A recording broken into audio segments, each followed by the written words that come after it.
So with that, we'll go ahead and give Toph the homie a call real quick.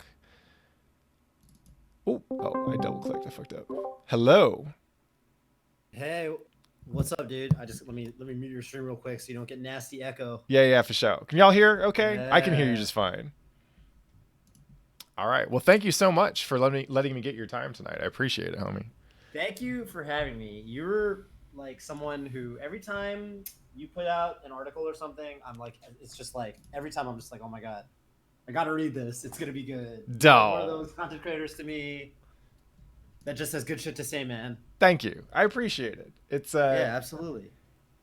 I've been in fighting games for a while, and as well as doing other relevant shit for a while, like martial arts and whatever. And Yeah. every time I look around and think, oh, if I see someone struggling or if I see someone having a hard time, I'm like, huh, I wonder why they aren't doing blah. And then I'm like, oh, it's because they haven't been doing this for 20 years. They don't know how to deal with blah, right? They don't know what blah is. And Yeah. you do that often enough, and eventually you figure out, oh shit, like none of us know everything, none of us know anything, and so Yeah. if you can just put whatever tech you got out there for the world, someone else will find it and find it awesome. So I'm glad you find it awesome. um Yeah, I mean, it's really like it's really crazy because I mean, I think a lot of the stuff. I mean, I played, actually one of probably the first fighting game I actually like learned a combo in at all, and I mean, it mhm. was a very different era, but it was actually like the first iteration of Guilty Gear XX when it was like in arcades, Oh hell yeah. and Wait, that so was like the where first did game you I come actually learned across to build game. XX? Yeah, dude. So this was like I lived in Hawaii back then. This was Okay. like that's where I grew up. My parents live in Hawaii, right? Yeah, And yeah. I just like at the arcade back then. I was more of a. I didn't start getting into Smash until college. Mhm. Now back then, my biggest game was probably DDR, actually Yeah, rhythm games. yeah, yeah, But I'd be at the arcade, and the thing is, there's a lot of carryover back then between rhythm games and fighting games yeah. Mhm. because they're at the arcade, and so I started playing Guilty Gear XX because I thought the visuals were dope. Oh hell yeah. And yeah, I played Dizzy at first, and then I started picking up Jam. And mind Nice. you, you know, not to any super serious degree. Like I was never like a tournament player or anything like that. But I Sure, played sure, in the sure. arcades, and it was like the first game that I was like, okay, I can actually I actually learned how to do combos. I actually like looked up on the internet, and back then all the videos were spread across all these different websites and stuff like that. Yeah. But I This think this there's a is lot of parallels the kids don't between. realize this was before YouTube. Like you wanted to find a video, you got to know where to look, homie. You got to know the right FTP. You got to see if combovideos.com is updated, game combos, all that shit. Yeah, it was definitely a different era. All I used right. to look on GameFAQs for like Guilty Hell Gear yeah. combos, man. Yeah, It was it's it crazy. it's funny to me actually. So one of my favorite things to do is to go back and read old things that fighting game heads have written. And Google Groups archived the alt.games.sf2 archive from like Usenet back in the day. So you can go there and you can just search for like Seth Killian and Tom Cannon and James Chen and all the other folks who are around there. And you can see their like 18-year-old asses just being dicks to each other on the internet, preserved forever. I fucking love it. Uh, anyway, I want to hear more about your origin story, but I also want to get you in this lobby so we can lab while we talk. Do you mind? Yes, yeah. I see the ID. Let me just boot it up real quick. Yeah. So, So you're uh, pretty new to gear, right? Like Rev yeah, 2? dude. I'm like for all intents and purposes, I'm a complete noob. Cool. Um, I have a question for you. How long did yeah, it take you to figure out how to buy the right version of the game and then join a Hmm. lobby that has people in it? Yeah. Um, not. It wasn't that. I definitely DM'd you. I definitely DM'd you. I want to say I asked you, and I want to say I asked. But yeah, I definitely like only because I knew where to go. Right. I was like, well, Mm-hmm. I know Pat. But like I can DM him. Like we follow each other. Yeah. If I was a complete noob, I don't know, man. The the thing that I love and hate most about this game is honestly that like it teaches you from the very beginning that you're gonna have to ask for help if you want to learn how to play this game, because holy shit. Which one do you buy? I don't know. There's like 6 different versions. Where do I find people? No ranked queue? No. World lobbies? Nah. Yeah, that's actually a good point. I forgot about even on Steam. There's like a lot of different ways because it's like there's the Revelator, and then Mm-hmm. the upgrade pack, and then Which I get. It's like if you have revelation, I don't know, but but it's true. And like so far, I've only played with like my one friend. Like I haven't really even these, you know, let alone the ladder, which I assume I don't know how ladders are doing for like older games. Yeah, mostly just. All right, well, let's get you in this lobby real quick. Yeah. Okay. I just booted up the game. My bad. I had to like Tight. Restart it and set my sound in my headphones. Yeah, I got you. What was the password again? So Gear uses a search ID system. If you don't set a password, it's XJK2. Cool. So if you look for a lobby with the ID XJK2, you can find me. Nice. And this too is part of the learning curve, and it's kind of ridiculous. And once you figure it out, it's like not so bad. But this is kind of the thing about people who got into fighting games, right? Is like we underestimate all the dumb shit that you have to do just to have a successful session with somebody because we're used to it, right? And this is obviously not anything close to like a first time user experience from a game that actually gives a shit about you, right? Yeah, it was funny. I saw a tweet the other day of someone kind of reminiscing from like, because this is how like other games used to be back when, like, you know, it was like you would like have server lists, yeah, you know, for games like TF2 or like old school Counter-Strike and stuff like that. And so like old school players of those games, to them it kind of makes sense, like having lobbies that, you know. All right, hold up. Online. Player match, that's the one. We almost there, Hell baby. Yeah. Okay, no, I went in the lobby for a second. I was like, what the hell am I doing in here? Like, whoa, shit, gotta wire see that real quick. Yeah, I know, right?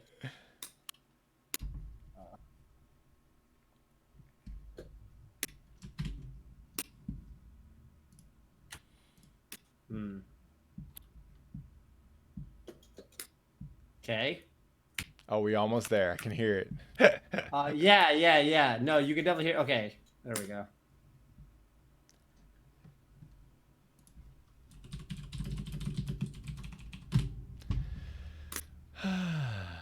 This game's story requires you to ask around. That's true. Yep. Guilty Gear story. Actually, Guilty Gear story isn't as bad as the Blaze Blue story. Oh, we're in there. Definitely not as bad as the Blaze Blue story. I don't know if you saw the panel that was at Evo last year where they had like all the major producers for like Japanese fighting games, and I forget how it came up, but someone was talking about story, and I think it was Harada was just like, hey, so let me get a show of hands. Who here actually knows what's going on in the Blaze Blue story? And the Blaze Blue producer was just like, I better see some hands, motherfucker. I'm like, that's a roast that deserves it. Yeah. The thing about Guilty Gear story is that it's kind of hard to know like what actually matters, right? Because there's a lot of, especially if you go back through like XX and earlier, there's a lot of like non-canon stuff based on which story path you're playing and stuff. Yeah. And then there's like audio dramas. There's all kinds of stuff. I'm super jealous that Japanese games get to do that. So have you ever used online training mode? Online training mode? No, I haven't actually. All right. So does that exist in most modern fighting games? Not most. It exists in some. So we're in a version right now. So this lobby is set to online training mode. So you can bring up a menu. You probably have a lot of UI stuff on your screen, right? Like the button visualization stuff. So you can press start and then go to let's see. Oh, there's a couple settings like display inputs, show damage information. You can just turn all that stuff off if you want. Okay. That's under. You just press start. Yeah, you'll see it right there on the menu. Oh yeah. I got it. Inputs are kind of nice. I'll turn off damage information, I guess. Sure. Yeah. You don't want too much stuff cluttering the screen is all. And the way this works is so it doesn't have unlimited hit points. Like you can go ahead and kill me. It does have unlimited time, and if you kill me, then it just resets very quickly. So there's no like round intro or anything. Yeah. Yeah. So it's not a perfect. Life doesn't come back. Yeah. So like it's basically somewhere between like PvP and training mode. That's kind of cool. Yeah, it's handy.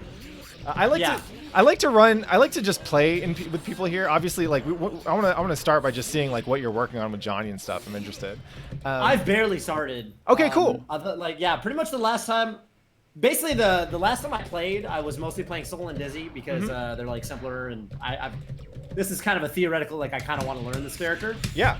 And I was gonna practice a bunch of Johnny between yesterday and today, but then I entered a Grand Blue tournament, and I was so salty at my loss that I have been practicing nothing but Grand Blue for the last day and a half.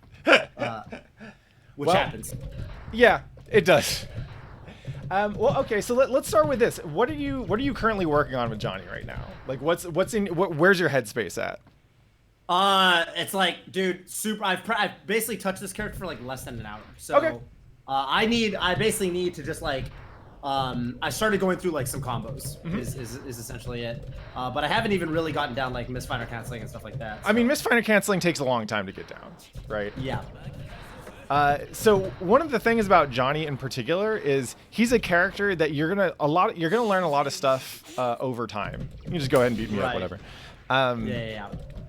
Like he's got a lot of different combos, obviously, and his power as a character comes from his ability to extract obscene damage out of almost any situation, right?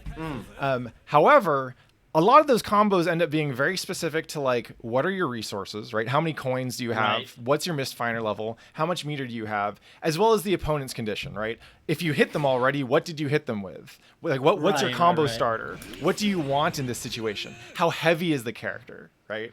And so there's a lot of complexity that you kind of just have to absorb over time. I would equate it almost to, I don't know how much, if you've played any Tekken. Not really, no. Okay, so Tekken is a game where a lot of interactions are kind of defined by frame data, right?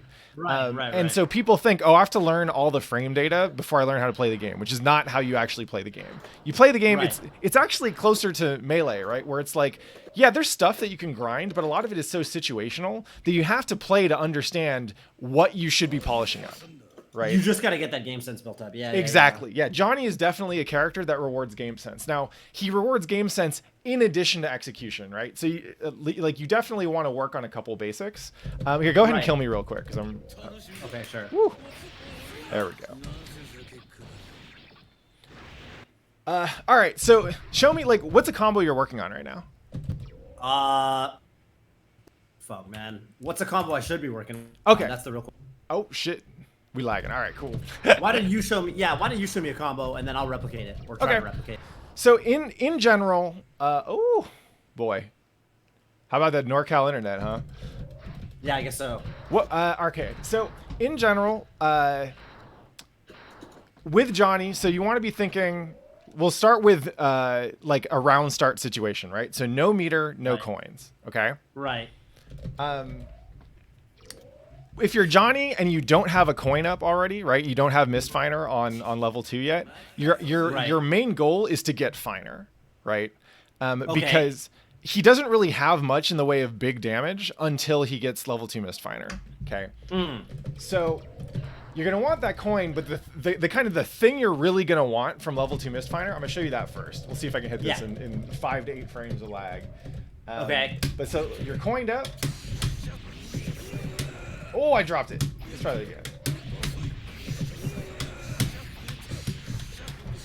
Oh, black beat, but there you go, right? Okay. So that right there is a super nasty combo that starts off of a level 2 Mist Finer in the corner, right? It does a shit ton of damage. You get one, maybe two Mist Finer levels out of doing it, depending on whether you want Oki or not, right? This is like the big payoff, right? Because I didn't need to spend any meter on that shit. I end up with more Mist Finer levels than I started. And so that's the thing you want. Like the first thing that you want out of level 2 Mist Finer is that combo. Now, that combo is a lot. It might take you a little while to get there, right?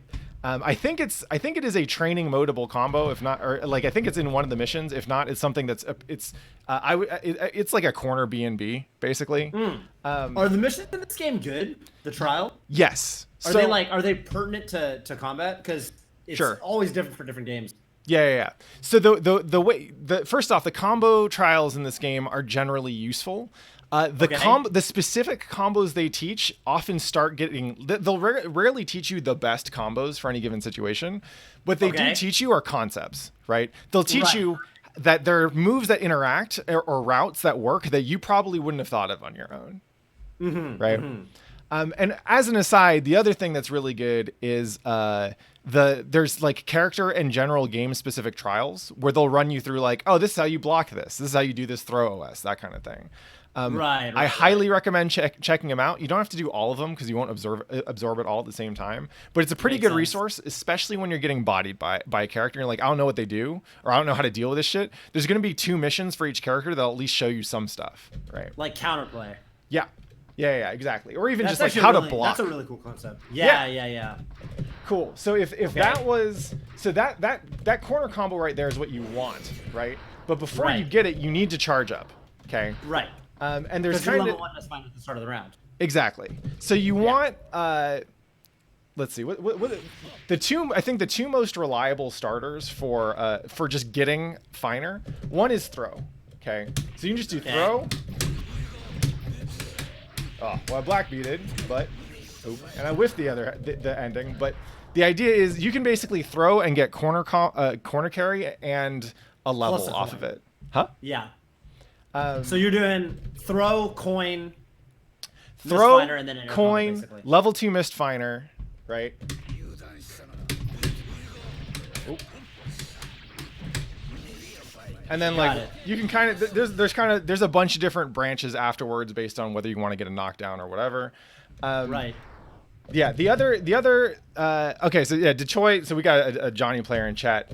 He also recommends this one as a B&B. That right there. I think it looks like you can get. If I let the 2D rock, I can get 2 coins. I think. Oh, missed the dash. Oh. Go ahead. I'll kill you real quick. Yeah. But basically, there's no way to make the life come back. No, unfortunately. Yeah, this. I wish it was a better online training mode. We'll take what I can get. Anyway, your main goal early on with Johnny is, okay, you got no coins. How do I get coins? Either from a throw or hitting like 5K into something, right? Okay. So that's 2 coins right there, right? Yeah. You can try that real quick. That was 5K close S 2D, and you let the 2D rock. Okay, then? Yeah, so that coin. Second hit in the 2D, you cancel into coin. Oh. Oops. Yeah, 2D, sorry. Take your time. Oh, that's my reset. I just have the muscle memory for that's the button I have. Oh, gotcha. Yeah, reset in a lot of training modes. Yeah. So I was like, oh shit, I'm taunting. All right. Yeah. So it's this coin. Yeah. Okay. So that'll get you 1, and if you can actually get a second coin. Oops. Woo. Coin and then dash forward. Yeah. Actually, if there's one thing that blows my mind right now in terms of the game sense, in terms of Guilty Gear, it's definitely OTG combos, because I don't know the rules for when stuff combos like OTG in this game. Yeah. And it kind of trips me out. So far it's kind of just been trial and error where I'm like, oh shit, that works kind of thing. So the way OTGs work is after a knockdown, you're just in you're in a state where you can be hit, right? But the OTG state is not like a regular hit, right? So I'm still kind of in knockdown when I'm getting hit OTG, but I can air tech out. But you can air tech out. Yeah. Okay. So you go ahead and hit me with that combo. I should be able to air tech this. See that? I see. Yeah. And so basically, which means that that continuation where you get 2 coins off of that relies on you not teching out. So that was actually, I think, no, that if it had relied on you not teching or me not teching, then it would have showed up as a black beat. Right. Okay. Yeah. So yeah, the rules around the OTG state are weird, and honestly, with Johnny, the main thing you need to learn is that OTG coin is great. You can because it's basically an uncontested level for a Mistfinder, right? Right. Most characters don't get that much off of OTGs. Usually don't do it for damage unless they're about to die. It's mostly you do it for positioning, or in Johnny's case, his Oki is not great. So most of what you're looking for are Mistfinder levels to make that next hit hurt. Fair. So yeah, anyway, why don't you just go ahead and practice that real quick for a little bit? And while you're doing that, I kind of want to ask you a little bit about your time playing Smash, if that's okay. Yeah, dude, absolutely. And also, wait, what's the follow-up after the first coin?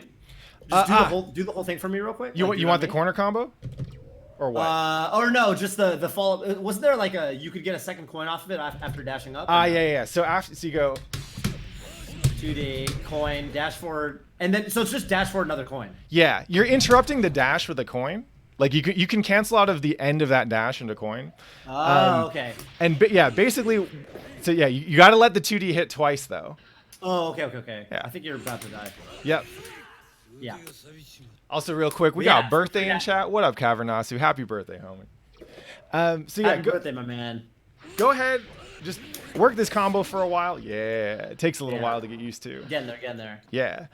But basically, once you have routes into coin, then Johnny starts to get serious, right? Because then you start thinking, oh shit, I can get combos off this. So with that, right. I'll start by explaining for people in chat why I wanted to have you on today, right? It's not just because you're getting into gear and you're cool and I wanted a chance to get to know you better. It's also because, yeah, of course. It's also because, so you got into Melee, right? Or you got into Brawl first, right? And then Melee? Or thereabout? It's funny because the timeline is very fuzzy between those two. Sure. Like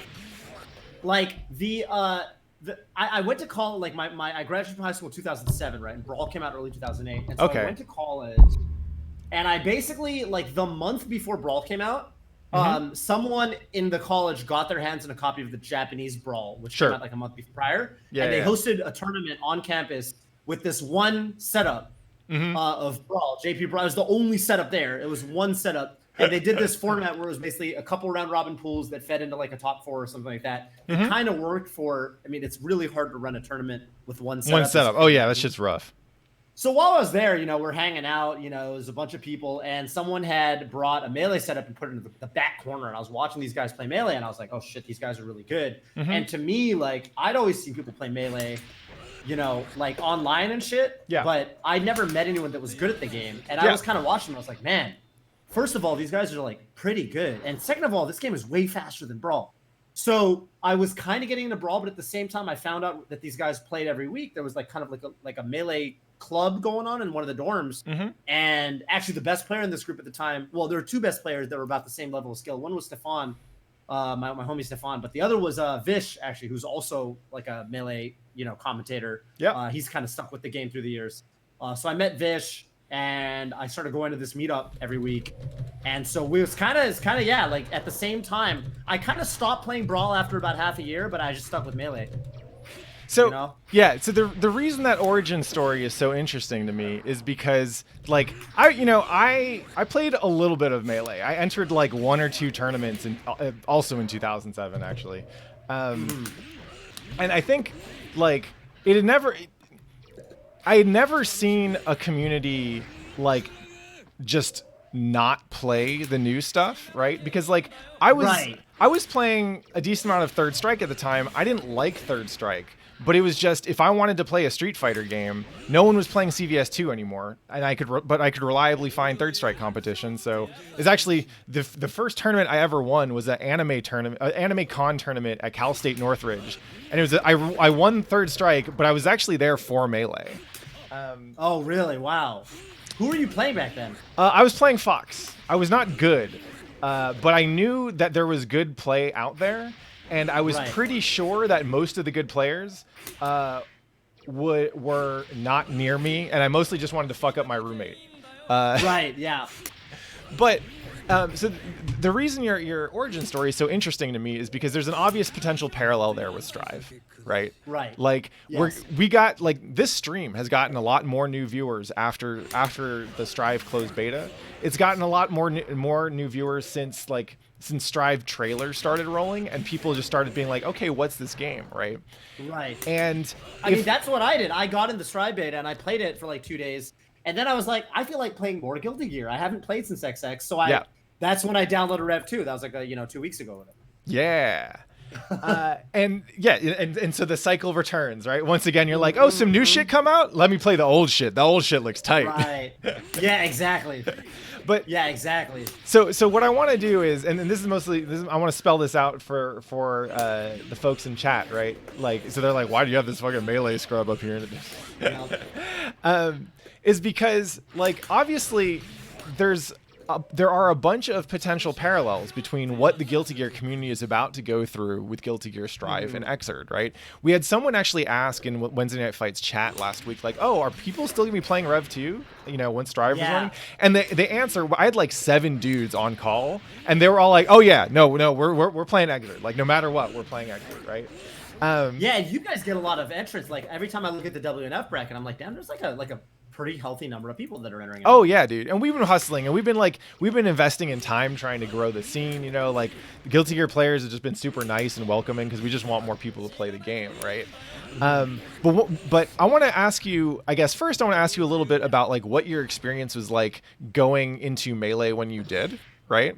Right. Because I think that people who are thinking about getting into Rev 2 right now will probably feel similarly to how you did when you're like, holy shit, Melee looks so fast and it looks like these guys are really good, right? Right. So like what did it look like from your perspective, right? Like, do you remember like trying to play Melee and just thinking, oh, this shit's too hard? Or did you run into something specific that you're like, wait, I don't know, fuck this? No, I really did. I was like, it was funny because back then, I remember I was fortunate. I had a homie who like kind of taught me some of the basics and like you know, kind of showed me at least what to work on. But I was kind of like, damn, like there's a lot of shit I just can't do. And I was like my execution was not good. I actually went through a phase. It's funny because nowadays in Melee I kind of pride myself on being pretty high execution. But when I was picking the game up for the first couple months, I was like, there's stuff I just can't do. So I'm going to find workarounds, you know, and I'm going to be like a low execution guy who can just like, you know, like even if I can't do like the most complicated combos or setups. So I almost made it part of my eternal identity for a while. I was like, I can't do this stuff that the top players in my region are doing, but I'm going to try to find ways to beat them in spite of that. Yeah. And fortunately for me, what always brought me back to it was just going to the same meetup every week and just playing the same guys. And so I didn't really, I think a lot of people worry too much about like getting every little thing down before they just dive in. And I think what kept me around was the fact that I just dove in and I just played every week. I just like kept playing with the same guys. Like even if I couldn't do the combos that I was supposed to be able to do for my level or whatever, I was just like, well, I'm just going to keep playing. And like, eventually I just kind of built up the game sense to where I figured that stuff out. Yep. Yeah, it's funny you mentioned that approach, right? Where you're like, well, I can't do the hard shit, so I'm going to try and find a way to win or get better doing the easy shit, right? Or the less hard shit. Because that was actually pretty similar to me in both Guilty Gear and CVS 2. That was the first like fighting game that I played competitively. Where in both games I was like, man, these guys out here comboing into super on the regular, out here doing like crazy Zato stuff in XX and all this shit. Like I can't do that, but I can mash buttons with Chip. And I can pick characters with good buttons in CVS 2, so I'll make that work, right? Because there's a crazy amount of like tech in CVS 2 and stuff like that, right? With like roll cancels and just auto, like, or how do you say? Honestly, like CVS 2 has tech, but like even just regular everyday shit like comboing into super is hard. It just it's hard in that game. Like it's harder than it is in Third Strike. It's harder than it is in most Street Fighter games except for ST actually. Because of the input system, like the input buffer. And it honestly just is that you don't have as much time to input a cancel, and so you don't have as much time to like confirm or anything like that. Right. And it's very easy to mess up, right? Makes sense. But I'm curious, like when you see new people getting into Smash or other games now, like do you see people with that attitude that like, well, I'll learn the hard stuff eventually, or maybe I won't, but I'm gonna try and make do with what I can? Yeah, I see it a lot. Actually, the funny thing about Melee is like Melee is one of these games where you can really tell. I assume Guilty Gear is kind of like this, but with Melee, you can like really tell the personality of the player based on their character choice. Oh, like, absolutely. Really so like, you know, like if there's like a newer player that's playing like a character like say, so Jigglypuff is like a common one that's like pretty low execution, or maybe Sheik, although Sheik's identity's kind of changed in that regard. Sheik is a funny character where she started as like the low execution character, and then as the years went on and on and on, like Sheik got considered harder and harder and harder. Sure. But versus like people that go straight to Fox and Falco, characters like that are like, they're like more like, you know, you probably need to practice your like, your movement, for a very long time by yourself before you're really able to do some damage against people. So the kind of thing about Melee that I think is kind of cool is that based on what your personality is, you can make do. You can go straight to the complicated stuff, and I've definitely played people where I'm like, damn, you were way more technical than me, but like your neutral makes it look like you've never really played real people before. And then on the other side of things, you could play people where it's like, oh, okay, like, you don't really do combos, but you clearly know how to play neutral, and you're a threat because of that. So, yeah, you can accommodate both styles for sure. It's funny because one of the things that I see these days, and maybe it's just more visible, but I see a lot more people who are discouraged by how good you can get at a game, right? That's interesting to me, because this was something that, I'm sure you saw Majin Obama's video about, like, kind of what makes people play fighting games. Yep. And actually just video games in general. And, like, look at the games that are popular in the West, right? So, I mean, an obvious example would be, like, Valorant. Like, that's, like, the biggest, like, big esport game, blah, blah, blah, right? No one's playing a game like Valorant because it's forgiving. It's, like, basically a Counter-Strike clone. Yeah, it's got some stuff, like, you could see the enemy econ, whereas in Counter-Strike, you got to do the numbers yourself. But fundamentally, people are playing that game because they want to frag out. Yeah. Right? Like, people aren't playing it because they think the game's going to hold their hand. And, like, that no esport is like that. And like when, I don't know, Fortnite makes a bunch of changes and adds all this casual elements to the game, and you go on social media, most people are actually complaining. Sure. Even the casual. So I've always thought that the whole like people want to play easy stuff is kind of a false narrative. I actually think that it's not that people don't want, like with fighting games, I don't think it's so much people don't want to do that cool stuff and they don't, it's more that they don't really know how, or they don't, like the resources, they don't know how to get to them. But if they had access to the resources, they would do it. So what were the resources that got you going, right? Because like you got into Melee pretty, I mean, not late, like... Huh? Late, or like it felt late for me. Yeah. It's funny because now I look back, I'm like, it's like how like 09ers are old school now. Yeah. It's kind of the same way. Where at the time I was like, damn, I'm really late to the game. I'm really late to the party. Yeah. In fact, I started picking up Melee because I was like, well, Brawl's coming out, and maybe if I get good at Melee now, like maybe it'll help me when I try to play Brawl. Like I'm sure maybe there's some people thinking that with extras. Like if I play some extra, maybe when Strive comes out, I'll have legs up on the competition, right? For me, like, it was all about like, it was all about having friends that kind of introduced me to stuff. Like I said, I had my friend Stefan back then and Dish were like the two best players in my college. And they were there to just be like, this is the shit that you can do. And like, oh, you're having trouble with this movement or this combo. Like, let me show you how to make that a little bit easier for you. Yeah. So for me, it was definitely, I was introduced to the right group of people. And I don't know if I would have stuck around otherwise. Do you know people who tried to learn with you and didn't stick around?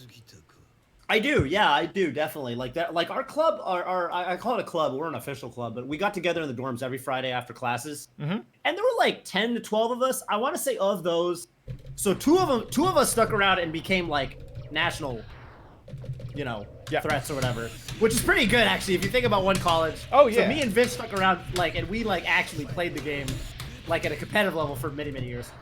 And then a couple more of us got pretty fucking good. Where they didn't really go to tournaments, but actually when they did go to tournaments, they'd come to locals every now and then, and they would actually do some damage. Sure. They were actually pretty good.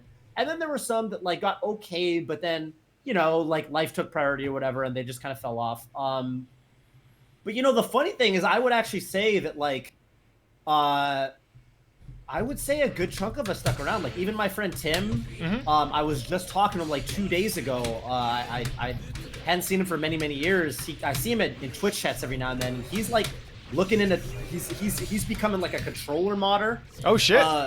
Yeah. He showed, we had a video call 2 days ago. He showed me his whole setup at home, and I was like, damn, you're really, because he got into electrical engineering, right? And he's and as in Smash, we basically mostly play with the official GameCube controllers. Right. So we're relying on Nintendo. There's no good third-party solutions. And he was showing me this is I'm trying to make the average shitty controller you can get way better. And I was like, wow, dude, I had no idea that you were this real about it.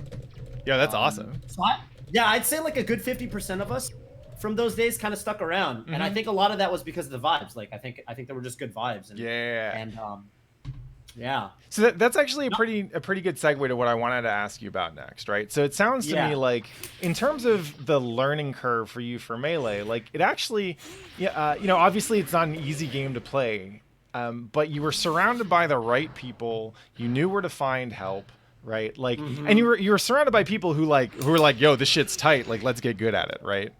Right. But so like, it sounds like you had a pretty good experience overall. But I'm wondering, I know, not as a personal participant, but as an observer, that like the Melee and Brawl communities like were kind of beefing for a while, right? Like that split did not seem to be healthy or like, I don't know, it didn't seem to be very cordial. No, it wasn't. There was like we were. I mean, the truth of it is just that we were younger. People say stupid shit. This is the thing that people got to remember for all this shit, right? Like, same thing with fighting games. Like, when you look at like ancient history, remember that most of this is being done by a bunch of like 23-year-olds who don't really know what the fuck they're doing. Right, and back then it was younger. Back then it was like 18, 19-year-olds. Yeah, like a lot of us. Yeah. Like Mango Armada. When they played in grand finals at Genesis 1, I want to say they were both 16 years old. 16 years old. And the crazy thing is now, if you're like 16 years old and you're a fighting game superstar, like people make YouTube videos of you like, damn, this guy's a prodigy. Like it wasn't prodigies or anything like that back then. That's just how old like good players were. Yep. U2 King was probably 18. Yeah, it was bad. And I can tell you like what it felt like from the Melee side of things was, because I was very invested, and I'm not gonna say I was like toxic about it, but I was definitely like, damn, like Brawl sucks, and like people should play Melee. And the point of view back then for like Melee players, and this was like 2008, right? Was like, if we don't like jam it down people's throats that our game is the better game, that they're gonna forget about us, and why would they play our game? They're gonna go to the newer game, right? And no one's gonna play our game, and it's gonna die. So like we gotta go on the aggressive to make people play our game. And now when I look back, it's like, I'm surprised that, I mean, okay, it worked out or whatever. Like our scenes made peace with each other. There's basically no beef anymore. Like obviously, like actually there's a lot of Melee players that play Ultimate. And we're all basically homies with each other now. Yeah. But back then, I guess we thought we had to do it, and we thought it would help our scene grow. But I mean, I definitely think now looking back that it's not. Ultimately, you can't do that. Like you can't be a dick and expect people to play your game because you're being loud. Yeah. So that is how it felt back in the day. No one looks at a game community and goes, "These guys are total assholes. I want to hang out with them." Right. Yeah. I guess from our perspective, we must not have thought we were being assholes. Yeah. We thought the other guys were the assholes, and we thought we were. You know what I mean? But so it is what it is. But, I mean, but yes, that's the case. Trust me, as like my wife calls me Mr. Play Guilty Gear, right? Like I understand what it is to be in the position of telling someone like, look, the thing you think is good is not. But you won't realize that until it is way too late. Like what I want to do is save you the regret, right? The analogy that actually comes to my mind, because I was a competitive martial artist at one point, but like when MMA and Brazilian Jiu-Jitsu started blowing up, right? There would be a bunch of like traditional martial artists who would be like, oh, that shit's fake. It only works in a ring, blah, blah, blah, blah, blah, right? And there's this website where people used to talk like, hey, how do I know it's real, right? How do I know it works, right? Yeah, it makes sense. And like obviously this is fighting games, so it's not the same thing, right? But like when you sink your time into this game or any of these games, you don't actually know what's going to be rewarding and what won't, right? Right. And so I can totally understand like looking at Brawl and just being like, look, we need to save these people, right? They think that what they're getting is a good game with all their favorite video game characters and whatever, but they're missing out on like the pure fucking crack shit that is Melee or whatever it is. Right. Yeah, definitely. So like you mentioned like, okay, now there isn't that much of a Brawl community. I see people playing like, I think it's Project P is the one that I see people playing sometimes. But I mean, by and large, it's like the good players of Brawl moved on to Smash 4 and then respectively from Smash 4 to Ultimate. Yeah. So what was it about? I understand that Melee is very much its own thing, right? Yeah. But what was it about like Brawl and then Smash 4 and Ultimate? Like what was the kind of the handoff like there, right? Yeah, Because I think, well, Brawl and Smash 4 are a lot closer in terms of how their gameplay is compared to Melee and Brawl. I think like there are definitely a lot of differences. And I would say that, well, you know, it's arguable. I'd say arguably Smash 4 and Ultimate are the closest yet. But Melee is very different. Like there's a lot of just a lot of movement stuff that they intentionally, like Brawl was the first game where basically you know, Sakurai and the development team were specifically trying to sort of make it more casual friendly, and you know, Sakurai started becoming more vocal around that time too, where he was talking about his design philosophy, and he was like, you know, I mean, the big mechanic in Brawl that kind of became a meme, honestly, was tripping, was the whole tripping thing. Yeah. And the funny thing about tripping is like, arguably, it's not really influencing that many matches. Sure. But it's just the fact that it was like purposely coded in, and like the whole reasoning behind it was like, oh, you know, we want to add a bit of it. To me, it still feels like the silliest mechanic where it's like very clear what the idea is there. It's like they're trying to like do a very specific thing. And I think that just rubbed a lot of Melee players the wrong way, where it was like, damn, like you're just throwing, at this point, it's like, damn, you're just making like random stuff not work because you want to prevent consistent tournament results. I don't even, you know. And you know, the funny thing about it, of course, is that at the end of the day, you could try to make your fighting game as simple as you want, but the best players are still gonna body everyone else. Right. That's exactly what happened. Yeah. Like the best Brawl players, like if you ever sat down and played with them, they would body you. I mean, you wouldn't be able to touch them. You know what's funny is, a funny aside was in 2009 and 2010, 2010, 2011, I spent a year in Japan. Yeah. And I went over there on an internship. Where were you? And their scene never went through the same beef like split that ours did in the US and outside. In Japan, a lot of the big Brawl players were actually Melee carryovers, and there was a very prominent area in Osaka where it was basically these two roommates, and one was a top Brawl player and one was a top Melee player, and they were roommates, and they would host joint fests. Sure. Where they would have meetups, and like, you know, 10, 15 people would come over and for both games at the same time. And so I got to see the other side of things where, you know, there was actually a lot of kind of love between the two games, and I would go to the Brawl tournaments just to watch and things like that. Probably a lot of American players don't know this because they don't remember you know, a situation like this ever existing. Yeah. Up until Ultimate, basically, very recently. See, so this is funny to me because, like, so what, you know, what I want to ask you is essentially like, if you could go back in time and or do, if you could roll it back, right? If you could do the Melee Brawl thing, like Strive is about to. Exactly. Yes. If you could roll it back, like, what would you do differently, right? Because, like you said, like the Japanese scene, and I've noticed this with Street Fighter, and this is something that I personally want the Guilty Gear scene in the US and the Bay Area to get better at, right? We're trying to support Plus R too, right? But what I know is, if I go to Hey in Akihabara, there's a section for ST, there's a section for Third Strike, there's a section for Street Fighter 4, there's a section for Street Fighter 5, you can play KOF, you can play whatever you want. They got multiple cabs for all of them. And like, if you like Third Strike, you probably aren't playing ST there. You're there to play Third Strike, you know? And in general, the Japan scene has been better at keeping the old shit alive and not just cannibalizing a scene to play the new stuff, you know? Right. You know, that's the funny thing is, like, if I could run it back, what would I do differently? My real answer Give it to me. My real answer is I wouldn't do anything differently because I don't because Brawl's a piece causality. of shit and No, not because of the philosophy behind it or anything like that, but just because I think things turned out so fortunately for us that I wouldn't want to fuck with it. Yeah. But okay, speaking from so in reality, if I actually went back in a time machine, I probably wouldn't have touched shit. But from a practical perspective, but from a theoretical I like that you're giving me the like. So it depends on the time travel rules, but in general, my life's pretty good. I'm not trying to mess with the space-time continuum, you know. Right. It's like, what's my goal here? Is my goal to make, you know, the game that I care about like bigger? Yeah. You know, in that case, I don't know that we could have done.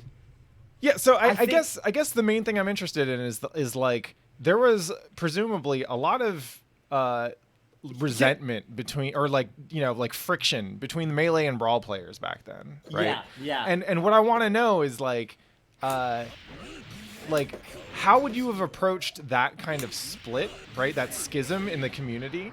Right. You know, I guess if you knew that it wasn't going to be the end of the world. Right. What I would say is like, honestly, is what I've come to realize is that I think a lot of if I was actually trying to make Melee bigger, I probably would have tried to realize, and I would have tried to convince other Melee players that, yo, the way we're going to do this, like, is we're going to have to draw in Brawl players. Like the players that like get attracted to the Smash franchise because it's Nintendo IP, and it's like, you know, they're gonna go to the new game first. But if we go to the same tournaments and we show, like, if we integrate with them and we show them like, hey, our game's dope, and which I think we eventually did, like, you know, we're all watching the same, like, everyone's gonna watch each other's top 8 or whatever, blah blah blah. Yeah. But I would have made it a little more intentional, you know? I would have said, yo, the Melee TOs got to make friends with the Brawl TOs, the Melee commentators and the Brawl commentators should try to learn each other's games and hop on the cast a little more often. You know, our top players, like, I think we had a really good thing going at the start of Ultimate where, so we had, you know, Smash Summit, IP at the Summit, and they did this, you know, it was kind of it wasn't really a secret to anyone what they were doing. They invited Mango and Armada and Plup and Leffen. They invited like a bunch of top Melee players that were taking Ultimate seriously at the time.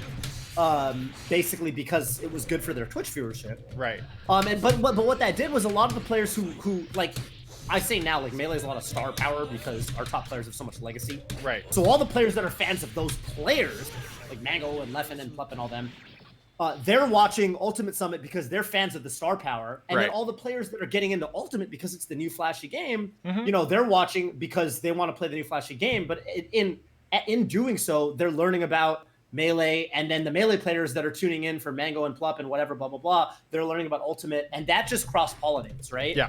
So that's what I would have tried to encourage. I think Ultimate's the first game where that really ever happened. Smash 4 didn't have any of that either. And so I think, you know, if you're looking at it from the point of view of, like, Guilty Gear, it's like, okay, Strive's going to come out, there's going to be, you know, some new blood or whatever that's really sick. And you got to look at it in terms of, like, instead of antagonizing these people, look at it as like, hey, if they love Guilty Gear, it's still Guilty Gear, and like they're gonna want to learn the old game if the contingent that plays it is still healthy and kind of showing them that, hey, this is a really good game. You're gonna have fun with this game too. Do you feel like Melee players could have done that for Brawl better?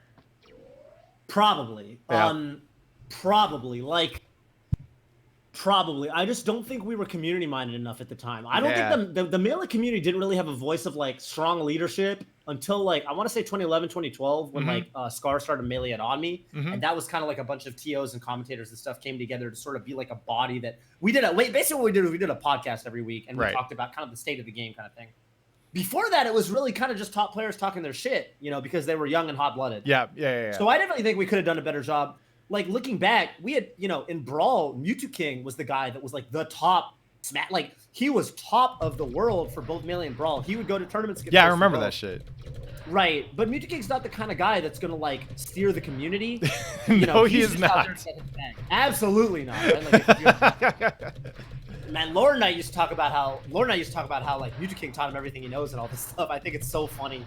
Lord Knight was actually a Melee player before he was like an anime god. But right, it's the kind of thing where if someone had that mind for like kind of community building and stuff like that, that didn't really show up till later. But I think we definitely could have done a better job. The goal, you know, well, okay.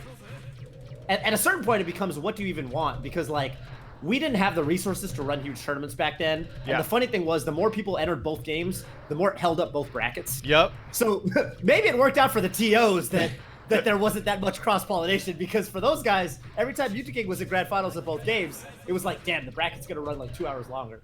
But if they wanted to grow the scenes, that's definitely where I would have looked. This is, for the record, this is why we run a free tournament when we run Wednesday night fights, but when we do it in person, it's single elim. It's because we know with Smash in particular, like there's a surprising amount of crossover from Smashed into Guilty Gear. But Huh. and so we want players to feel like, oh, I can try this out. It costs me nothing. You know, if I messed around with it a little bit at home, I get to come hang out, play a different game. You know, but I don't want to be chasing your ass all the way on the other side of ESA to get you to go 0-2, right? So Right. Yeah, Cool. it's like it's just not worth it at a certain point, right? yeah, But yeah, it's like, you know, for a game like Guilty Gear, it's like, yeah, I think there's definitely going to be shades of that. I mean, hopefully Strive comes out and they just touch it up and it's just godlike. Yeah. We'll see. yeah. I don't think anyone here is hoping that Strive will suck, right?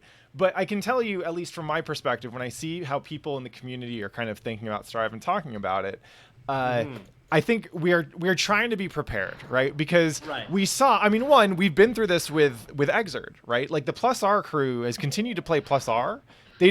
Most people who really like Plus R don't like Exerd, right? Right. But then on top of that, like we've seen Street Fighter 4 have such huge momentum and embrace Street Fighter 5 with open arms, even though it arguably didn't deserve it as a game, right? At the very least, the things that you like about Street Fighter 4 are probably not that well represented in Street Fighter 5, right? And so this has happened often enough that I'm trying to get out in front of it, and, you know, and I think a lot of folks are, and just be like, well, we're not gonna make the mistake that previous generations have made of just assuming that we're gonna all go all in on the new game, right? Because once you let the community go, is really funny. I was in an arcade in Koreatown in SoCal, and there's a Marvel 2 cap, so I sat down to play it.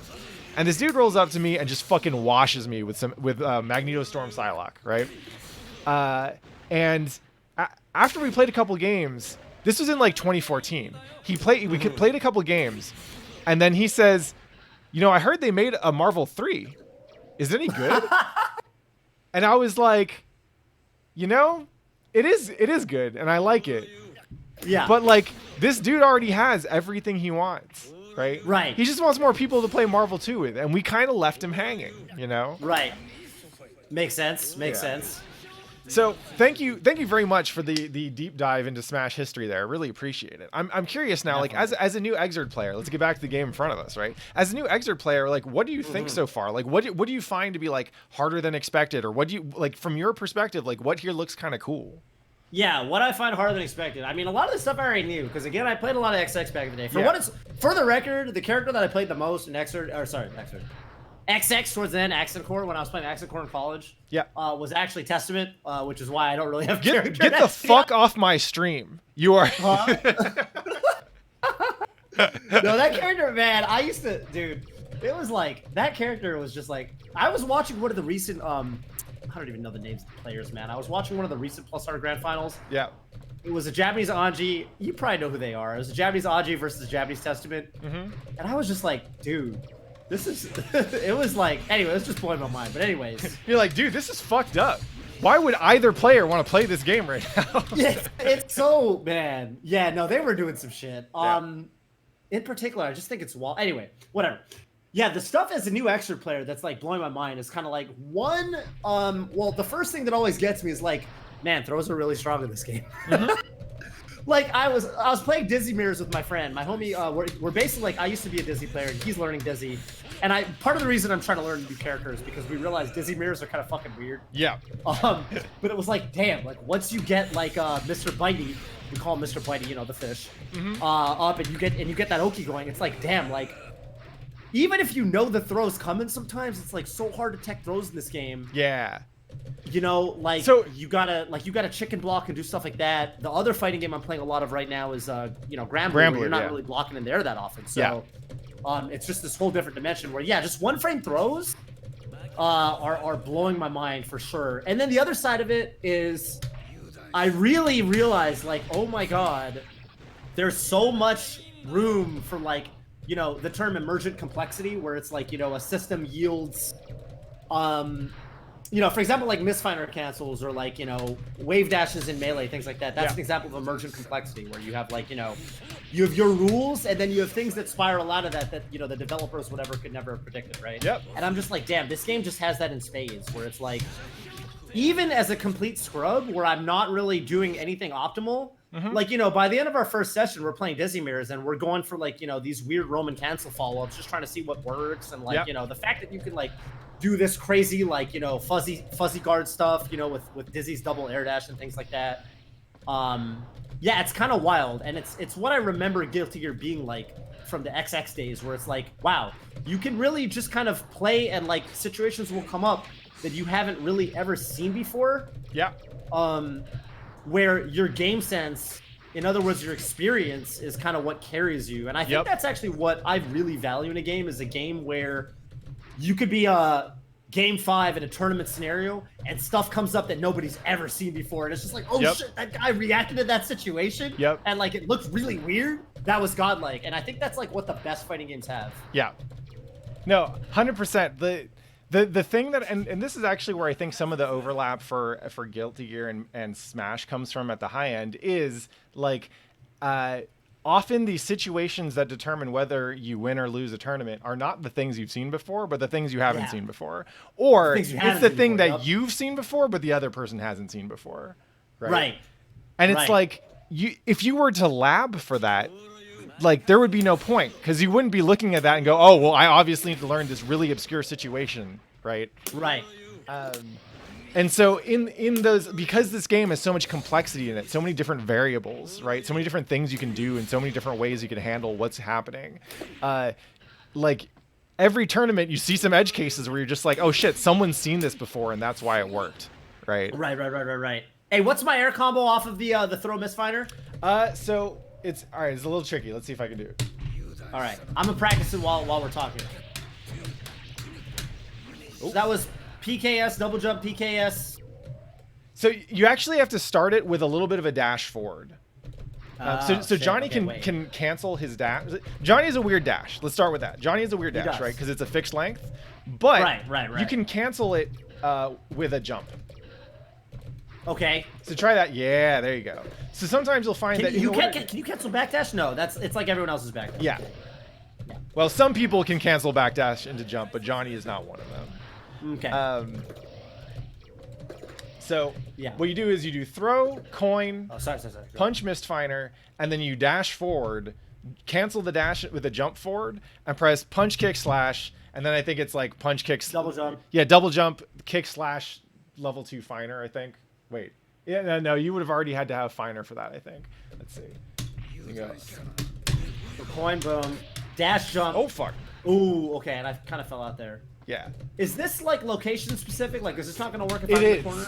So it is, it depends on character weight, and it depends on relative position, right? It's pretty generous, because level 2 finer has a lot of hit stun. And in general, you will find that when you're getting a throw, like your mid-screen conversions tend to be reasonably reliable once you get the hang of them. The weird thing is, like, if you're standing in the corner, right, and you throw them out of the corner, then you're going to be really far away from them, and so you might not convert off the wall bounce. Got it. Hey, am I super jumping, by the way, or am I normal jumping? Normal jumping. Okay. Fuck. Oh, I need coins. Ha! Yep. You can go ahead and kill me real quick. Yeah. Throws are absolutely... You can go ahead, just keep practicing their combo. Throws are absolutely the hard part in Guilty Gear. Part of what you're learning is one-frame throws. Part of what you're learning is how throw invincibility works in this game. Because basically, whenever you leave a stun state, you are throw invincible for a couple frames afterwards, right? Right. And that's fairly common across some fighting games, right? It depends. It depends, I suppose, yeah. The deeper I dig into fighting games at that level, the more I find that, like, a lot of things are like guidelines between games, right? But Guilty Gear definitely has some pretty weird rules around throws. The other thing is, you're not supposed to be teching throws in this game. Like, you're not supposed to be teching throws in this game. Because teching I'm throws... glad someone just told me. Yeah. If you're teching throws, you should be teching throws because you are also going for a throw, not because you're anticipating a throw and now you're gonna and so you're trying to tech. And now, right. That makes sense. Instead, what you're gonna be doing in this game is more option selects, right? More option selects. Okay, yeah, that makes sense. So that's kind of what I realized was, like, even on offense, it's kind of like sometimes, you know, like we're playing Dizzy Mirrors or whatever, and it's like, damn, sometimes you like, you know, did it a little too fast or whatever, but you get that 6H. Yeah. And that's actually like pretty good. So yeah, like it leads to like a whole other scenario. And that's depends, on offense, so right. So with Johnny's 6H, you pretty much never want this thing when you want to throw, right? Because it's so long that like and it takes so long to come out that the range at which you're doing this is not the range where your throw would work. Where right? you're throwing, yeah. So what this game lets you do, and there's actually they teach you this in the missions, if you're pressing forward and heavy to throw, right, 6H, you can press any other button, and you'll option select that button in case the throw doesn't work. So with Johnny, the really good one is you do forward, slash, and heavy at the same time, right? So I'm here. Like, yeah, because his close slash is really good. Do you got to piano it? Or? No, same time. Just press the buttons together. Yeah. Oh, you don't want to piano it? Okay. No. You want to just do same time? Yeah. With the game, basically the way it works is the game checks to see if you could get a throw, and if it worked, you get the throw. But if I wasn't throwable because I jumped, or because I was I was still throw invincible or whatever, you'll get close S instead. Right. Yeah. What do I end this combo with? Mistfinder? Yeah, so you can end it with Punch Mistfinder. That'll get you a bunch of corner carry. If you have some coin levels, right, and you land it, then you can do the K Mistfinder, and it'll send him tumbling into the corner. Oh, okay. Yeah, that makes sense. Yeah. Wait, what is the K Mistfinder in the air? Yeah. People ever TK this? Is this good? They'll TK the slash one. You can do it as an overhead. It's downward. Right, yeah. And here. Is this overhead? Yes. So check it out. Go ahead and just stop blocking. Yeah. So I'm like, all right, I'm going to get you to block low. I'm going to get you to block low. Fuck you. You combo off that? Yeah. In the corner. Oh. I think you usually have to spend meter or something, but yeah. Oh, that's fucked up. Yep. Oh, that's fucked up. That's fucked up. Yeah, okay. Damn, that's godlike. Yeah. Oh shit, that's kind of fast. So you can also do yeah, that's obviously more useful when it's when you're jump canceling or something. But the other thing is he's got this weird ass button, right? This is 2H. You can go ahead and just block it. I think. Let's see. Yeah. So you got to block it standing, right? Yeah. I think. Does this hit? Let me crouch block. No. It lets you. Yeah, it lets you crouch block. But okay, check this out. Oh, I see. I already see what you're trying to do. Yeah. Damn, what the fuck? And so the thing about Mistfinder that's weird is the more coins you have, the faster it goes, right? Sorry, that's 2H? Yeah. Do I got to do something to stay in the air like that? How are you so what I'm doing is I'm Mistfinder canceling the 2H. Yeah, okay. So let me try that. So it's going to be like, so what's the input? It's like boom. So it's like 2H canceled into does it matter which Mistfinder you do here or not really? Not really. Okay. So the trick with Mistfinder canceling, and this will help you out, right? The trick with Mistfinder canceling is so when you hit someone, you're in hit stop. You put them in hit stop, right? Yeah. Oh, okay. And that's when you do your quarter circle? Well, so check it out, right? You do the hit when you're in hit stop. You can do the Mistfinder cancel. You can cancel into Mistfinder, right? Yeah. You can't cancel out of Mistfinder until you go into Mistfinder, right? So you need to time the H for the Mistfinder cancel right after you get out of hit stop. The H from so you can see you cancel into it immediately, but you gotta wait until you're out of hit stop to press the H to do the cancel. Yeah. So yeah, that makes a ton Can of you sense. hear my buttons right now? Yeah. Okay. So the thing is that because Mistfinder goes faster and faster as you get it charged up, you actually have to change the timing for level 2 or level 3 Finder because you can do it faster. Yeah, it's really fucked up. That's the Mistfinder. It's like. Yeah. Right. There you go. Okay. Yeah. That's the cancel. So once you get the cancel, then you want to hit kick on the way down. Close. Fuck.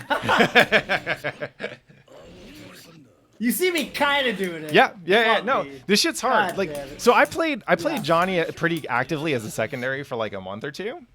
And this was the stuff I was always like, oh sweet, I got it, right? And there's actually even like juicier stuff you can do off this. But I swear to God, every time I tried to hit someone with it and I did it, I executed it well, they just mashed 6p on me. I was like, oh my God. So at that point, it's like, what am I fighting for, kind of thing. Yeah. He's a hell of a character though. Like I hate playing the Johnny matchup because he just kind of murders Chip. But I will say that learning how to play this character, like I understand why people like him, because you can just, not only does he pretty much always look cool, you get to feel cool doing hard shit that gives you returns, right? Right.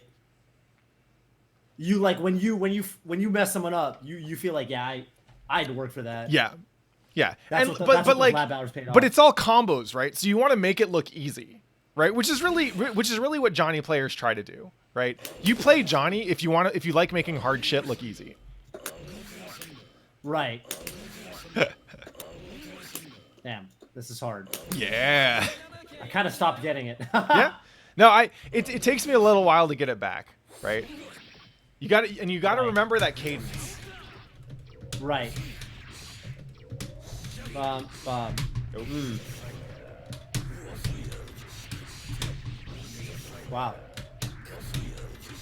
Oh, fucked up. Well, yeah, go ahead. So it's fuck. It's cool. Trying out anything new in Guilty Gear, especially live on stream, is that shit is always hard, right? Yeah, definitely.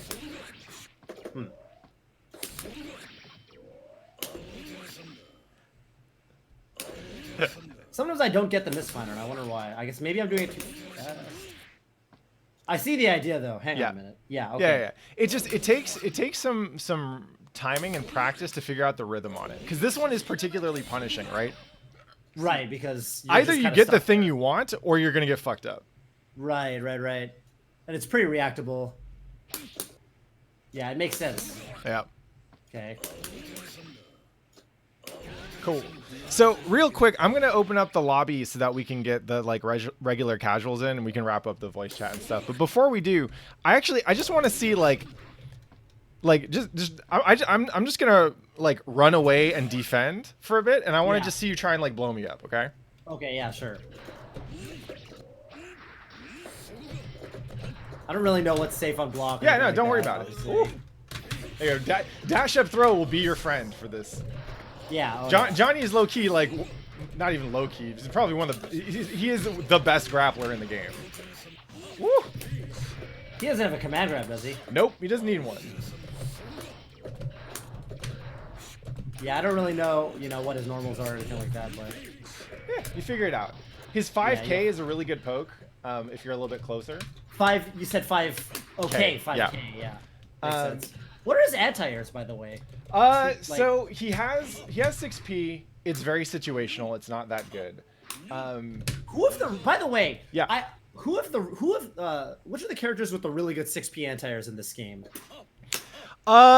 Souls is pretty good, but he's got other things. Chips is pretty good, but it's situational. Venom is the best 6p in the game, I'd say. Okay. The thing about this game is that anti-airs are often situational, right? You have what angle are you approaching? What situation are you in? How much meter do you have? How scary is the other character in this position? What's your risk at, Right. Air throws are fantastic if you can get used to them. Right. Because they are also one frame, right?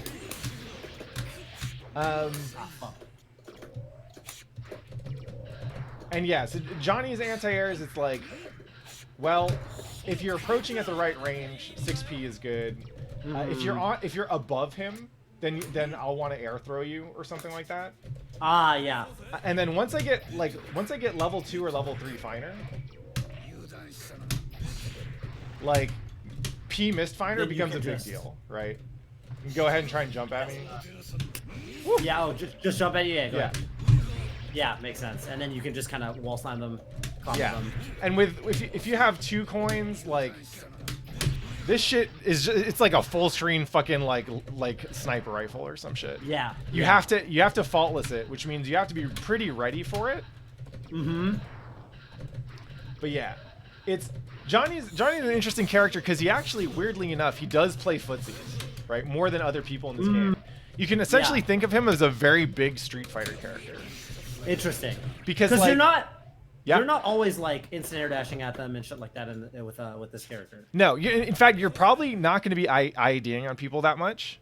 His options out of IED aren't that great if they know to look for it. Like, really, most of what you're looking at is like, oh, if you're air to air, you got to jump slash. It's pretty good, and you can beat 6Ps with JH, which is nice, and it'll stagger on counter hit just because that thing's so deep. Right. Also, like, Zweihander is just really good for covering your approach. So what's the is Dragon Punch and Kick in the air. I got it. Yeah. But basically, like, you can kind of think of being in the air similar to Melee, where like the grounded player has the advantage, but the aerial player still has options, right? Yeah. And the aerial player has to come down at some point. So if the grounded player knows what's up and knows where they're going to be and when, they'll probably have something that beats it, right? And so you have stuff like... Yeah, that's how I would describe it as well. Yeah. So you have stuff like, oh, I'm in the air right now and I gotta land. Oops. Right. Tight. You stall yourself out Fuck or something like that. Now I'm back on the ground, baby. Like. Right. That's kind of dope. Yeah. Yeah, that really comes into play. Like characters, actually, the game where that's really big is Ultimate, where like having options to like kind of stall yourself or make it tricky how you're gonna land. Like those are the characters that can get out of pickles. Yeah. In neutral, where a lot of other characters that like they're predictable once they're in the air, they get blown up. Yeah. So this game is pretty similar, right? Every character has a couple tools in the air to like help change their landing or their trajectory. But like Johnny being able to just YRC Zweihander is basically nice. Is basically a I'm gonna spend 25 meter because I just want to land and you can't do shit. Right. Yeah, that makes sense. And I mean that might be worth it for 25 meter. How fast does meter build up in this game? Like from a scale of like, you know, whatever to Strive, I guess, where Strive it feels like you just get meter for free. It's funny you ask. Go ahead and backdash a couple times. Actually, I think backdashing in there. See that danger? Yeah. Negative penalty. Yeah. So the way it works is there's a variable behind the scenes that tracks your rate of meter gain. And depending on what actions you perform, that variable will go up or down, right? And then in addition to that, there's other things like if you just FD like this at any point, you don't gain meter for like the next 2 seconds. Whoa. If you Roman cancel something, you don't get meter for I think the next like 4 seconds or something like that. Really? Yeah, but for supers, like they don't affect your rate of meter gain at all, right? Instant blocking something will actually jack up your rate of meter gain. So check this out. Go ahead and just like throw a coin at me. Oop, do it again. Keep on chucking. There we go. There's one. Look at how quickly I'm building meter just walking towards you. Yeah. Wow, it's almost like risk gauge, but for meter, but instead of life. Yeah. Look at that. Johnny can just walk forward and gain a shit ton. He's like, he is actually a JoJo's character, right? Just look at that. Now my rate of meter gain got slower because I backdashed 6 times or whatever. Each backdash slow it respectively, like, you know. Yeah, so backdashing twice makes it slower. Backdashing and instant backdashing are the most expensive actions you can perform for your rate of meter gain. Okay. So like you backdash like air backdash like 3 times, yeah, danger, right? You do it again, negative penalty. Wow. Yeah. Wow, that's crazy. Yeah. And basically, so you know how like Melee and Smash get a lot of complexity out of like the percentage system and DI and like stale hit proration and all that shit. Yeah. This game has similar systems. It's just it's tension pulse, it's hit stun deterioration, it's character weights and character wake up timings. Damage proration is huge, right? Like it's not easy to know how valuable one hit is versus another when they all turn into long combos. But if you actually look at the amount of damage you get off one starter for another, like the difference can be huge. And I mean, it's in this game, wake up timings aren't even universal either, right? Nope. That's crazy. Yeah. So you get setups that you have to adjust character to character. Wow. Yeah. So there's a lot of stuff here, and obviously that's the kind of stuff you can really only learn from playing and practice. From right? playing, yeah. You just have to like play. Oh shit, something's not working. I can't beat this guy. Yeah. And then you're like, okay, why is that? And then you look into it. Exactly. That's exactly it. It can feel contrived or forced if you sit down and you're like, I have to learn this all at once. But if you play and just take a little bit at a time, it feels really nice and organic. Right. Makes sense. Yeah. So with that, I'm going to go ahead and open up the lobby so that everyone can get in here and play some games. You're welcome to join. The lobby that I open Monday through Thursday is just called WC Play GG. So if you see it open, definitely come through for some games. Oh. Woo. Trying to figure out how to kick that thing that hard. Yep. Monday, you say Monday through Thursday? Wednesday we run Wednesday night fights, but Monday through Thursday, Monday, Tuesday, Thursday, I'll run a lobby. I stream here every night, so you're always welcome to come in here and get some games. So I'll go ahead and open up that lobby right now. But thank you so much for the talk, man. It was hella useful for me, and I hope you got something out of it as well. Dude, I hope to do this again sometime, man. It was super duper fun. Definitely. I mean, shame we didn't really ever get to kick it before quarantine started. Yep. But yeah, down to talk to you anytime, man. Hell yeah. Well, I will be sure to have you on as a guest on the stream. When I get another excuse to talk to you. In the meantime, the lobby's open, y'all, so y'all can come in. It's WC Play GG. And thanks again for coming out, Toph. I appreciate it.